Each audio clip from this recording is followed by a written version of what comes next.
Three passions, simple but overwhelmingly strong, have governed my life: the longing for love, the search for knowledge, and unbearable pity for the suffering of mankind.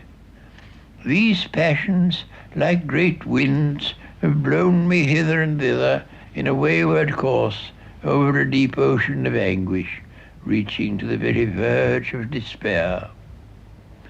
I have sought love, first because it brings ecstasy so great that I would often have sacrificed all the rest of life for a few hours of this joy.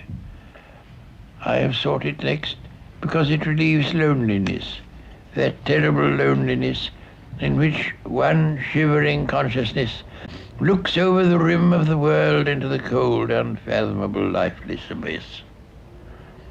I have sought it finally because in the union of love I have seen in a mystic miniature the prefiguring vision of the heaven that saints and poets have imagined.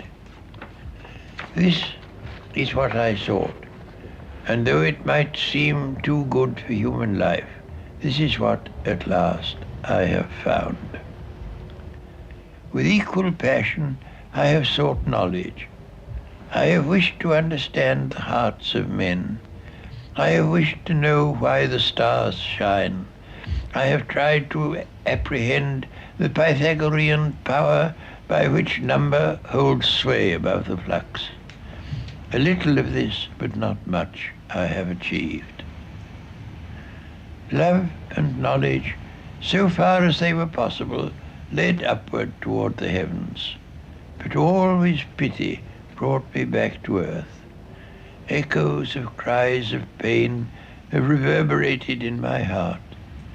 Children in famine, victims tortured by oppressors, helpless old people, a hated burden to their sons, and the whole world of loneliness, poverty, and pain make a mockery of what human life should be. I long to alleviate the evil, but I cannot, and I too suffer. This has been my life. I have found it worth living, and would gladly live it again if the chance were offered me.